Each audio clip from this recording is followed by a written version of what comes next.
right, Savanah, hey, congratulations for being here at VidCon. How does it feel for being here today? I'm very excited. It's my fourth VidCon, and so great to be back as a featured creator. So I'm really excited to go visit everything, meet everybody, and yeah, just have a good time.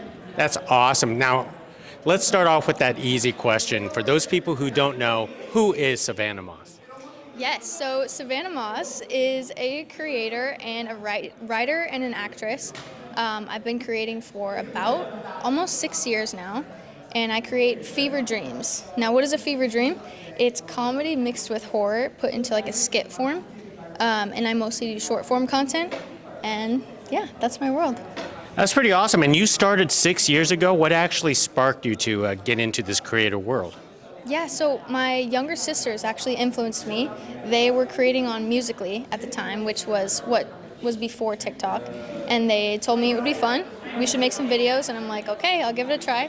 So I started making content completely for fun, and then it just developed over the years. It took me like 3 years to find my niche, which is fever dreams, and I've tried everything under the sun, so of content-wise. So you started what, dancing and singing on Musically yourself? No, so I just after Musically was a thing, like when TikTok first started is when I started.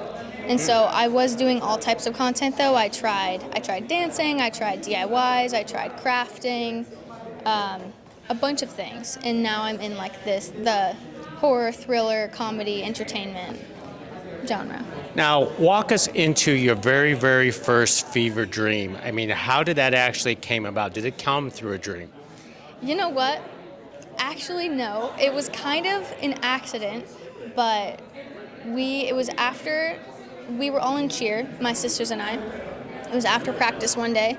We were in a dark parking lot, and we're like, wait, here, this might be a fun idea. Let's pull out a phone and like try and record like a cool video. And recorded it, posted it. It was one take. It went mega viral, and I was like, oh, this can be something. And so ever since, now I do get inspired by my dreams, but it's just developed from that one take dark parking lot video into something that's crazy. Now, when it became viral, what was your initial reaction? I mean, how do you respond to something that actually became viral? I was very shocked, overjoyed. My parents didn't believe me, and they didn't want to think that this could ever be a career. But I was like, I need to create more. I need to keep going. And so consistency was very big for me, especially in the beginning. I was posting every single day. And nowadays I post probably twice a week, but that's because my videos are more of a production, so they take a lot longer to make. But yeah, just trying to be consistent with them. How do you pull your inspiration now these days? Do you have a team that actually helps you? So I would say like 95% of the time I come up with all my ideas on my own, just like pencil and paper, like sitting down with some music, and just get inspired by my thoughts. Sometimes dreams as well. But sometimes my families will like pitch ideas here and there. My sisters work for me. They're like on my team.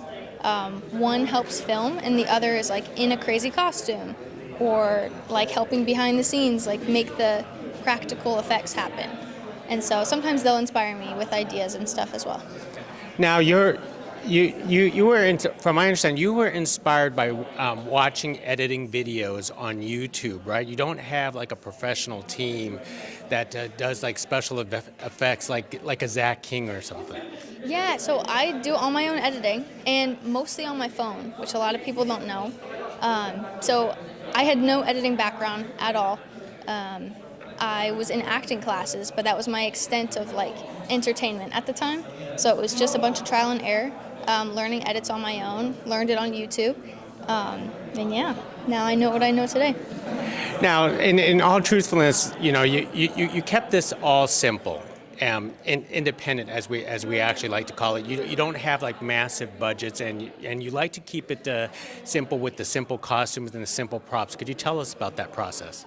Yeah, so finding props is a very fun thing. A lot of times I'll make my costumes or I'll make my props, or I'll just find them at thrift stores a lot of the time. or just, yeah, like make them myself. So I don't need to be spending hundreds and thousands of dollars on locations and props when I can make them or find them myself. Now, you have some favorite costumes that you like to use in some of your videos. You have the chicken costume, the Shrek costume, Monsters Inc. costume. Tell us about making those costumes and why you enjoyed them so much. Yeah, so I like to make them very fun. I probably have over 50, 60 costumes. Not all of them I have made, but a lot of them I did. And I make them with just a Cricut machine, which I'll sit down, design, and then it'll print out on the shirt or on whatever costume it is. But yeah, sometimes I'll piece together a bunch of different, a headband of this fabric, this, and I'll make a costume kind of from scratch from what the vision is for that video. Do you have a favorite costume? Lately it's been Shrek has been my favorite one as of recent. I just think it doesn't look like Shrek enough, so it's it just comes off really funny to me. So that one's my favorite. I also love the chicken, but a crowd favorite has been the Starbucks apron. That was my number one go-to character, was me in a green Starbucks apron holding a glass of milk was my classic character. That is wonderful. And, to clarify to some people, that's you in the costume too, right? You don't have a costume double in any of these videos. No, I don't. So it is all me. I do have a mannequin head that looks like me that I painted for some of the different transitions or stuff where it needs to look like my head does a 360 or my head flies off. I'll have that fake mannequin prop, but I'll make it look like it's myself. So it's just some practical magic. Now, over the years, do you have your personal favorites that you're really proud of? Of course, yes. One of them was actually a promo for Lionsgate. It's for their Imaginary movie, and we made kind of a horror, a 30-second horror trailer, but in my style. And it got over 40 million organic views, and it was a really fun one. We rented out a haunted location that rumored was actually haunted, and it was a great time. Now, you have expanded into, because of your personal branding, and Lionsgate is a huge collaborator of you, because that wasn't the first time you collaborated with Lionsgate. Tell us about expanding your brand to help out, corporate sponsorships with them. Yeah, definitely. I feel from my style, I can kind of work with any brand. I can work with a makeup company because I can make my character a makeup character or a makeup scene. So it gives me that diversity to work with whatever brand. Some of my favorites are working with the movie companies like Lionsgate, Netflix, Hulu, Sony, because I get to be so creative. And that's kind of what I want to transition into, is writing and acting as well. So it kind of just goes hand in hand with those ones.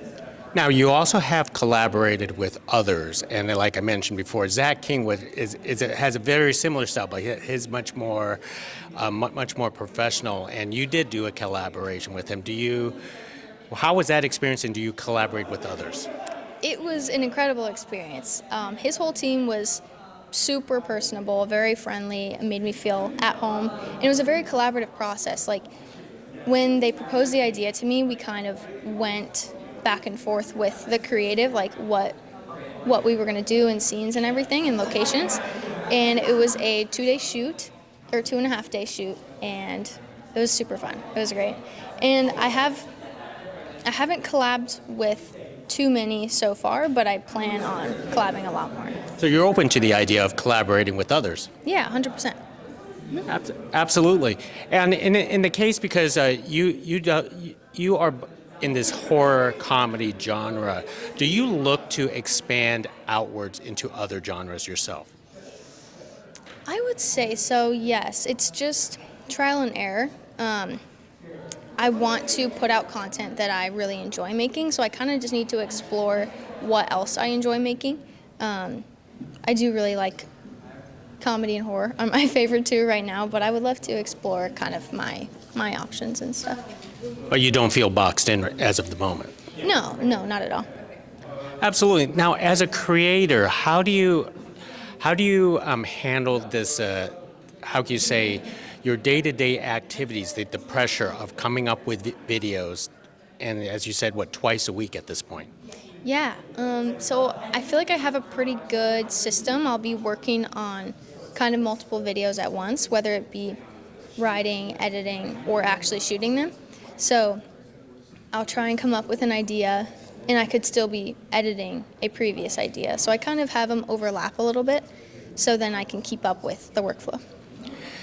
Now, as a creator yourself, in this realm, there's a lot of pressure, especially, with social media, with comments, and all that. With even like being here at VidCon, you get to meet fans and so on. How do you handle sort of like that mental pressure of being sort of like a role model and admired by others? Yeah, I mean, I would say just always keeping an open mind, being a good listener, and really, it's really, really cool when fans come up and they tell you that they really appreciate your work, that it just means the world to me. And so it kind of inspires me to keep creating and keep like loving what I do. And so I love meeting everyone, even talking with other creators and seeing like their process and how it differs from mine, and like I learn from them as well. So it's always really cool to meet everyone and see everyone. Do you ever meet fans outside of VidCon, like in public or maybe in the middle of production? Actually, yes, we have had some crowds while we're filming before at like parks or parking lots. We'll film in public places sometimes, so there will be some fans that will come up and we'll get a picture and talk for a little bit. So it's always really fun to see. Now, as a long-term goal for yourself, a lot of creators like to use this platform as a springboard to something else, and I have a sense that you want to be a filmmaker. Is that true? Yes, that's true. A filmmaker and actress is my goal, and I'm currently coming out with a short film very, very soon. It's called Funny Bunny, and it comes out on the 22nd, and I'm super excited for the world to see it. But I'm also currently writing like feature films and other short films as well. So I would love to, transition into the traditional media as well. So tell us about this transition, because you're very known for the short form format, but I understand that you want to do much more longer form and possibly into other formats. Yeah, so it's been a great learning process for me. I've hired a crew to work with my short film because my team that I film with for just my regular videos is just me and my two sisters. And so I hired a crew for the short film, and so it's cool meeting other like directors and producers, and they'll share their process. And so I'm kind of learning everything as I go. But it's very exciting, and I'm like super grateful and taking in every moment and every little thing to learn. It sounds like a really awesome experience for you, and you want to keep on going. 100%, yeah. Now, for those people who aspire to walk in your footsteps, do you recommend it, or do you think it's just too challenging in today's trends? I would say go for it, 100%. I know that it's very saturated out there. There's like everyone's posting, but a lot of people are scared to post what they want because they're afraid of how the audience will react. And I say, don't let that stop you, because when you post something that you really enjoy, people are going to see that and they're going to feel your authenticity. So just go for it. Post. What are your basic tips that they should actually do? Just post regardless of what kind of quality or how often. Just go ahead and post, or try to make sure that they get it right. I mean, I would say study what works on TikTok and Instagram and YouTube right now. Like do some manual research of when you're scrolling, what stops you in your tracks, being like, oh, this is a cool video, and kind of try to replicate your style in that. And so the opening, like the first 3 seconds of your video, can be the most important. So just have like a good opening hook, I would say, is like my main tip. Is the hook's very important. And I have to ask, how has life changed with you for the past 6 years? Well, honestly, I feel like myself and my character hasn't changed, but the opportunities. I've gotten so many cool opportunities, gotten to meet a lot of people, and it's been amazing. I've got to visit a bunch of cool places, and yeah, I feel and I used to be a very big introvert, before I started social media and at the very beginning. And so after years of wearing chicken costumes in public and pouring milk on my head, I've kind of developed like a sense of, I don't care what people think, and I'm just going to do it anyway. And so I think it made me more of an extrovert, and so I'm proud of that like version of me. I'm actually shocked because I'm talking to you right now, and it doesn't even get an ounce of introvertness out of you right here. Thank you. I appreciate that. And for yourself, where do you see yourself 10 years from now? I would love to have my own production company. I'd love to be, producing big budget films.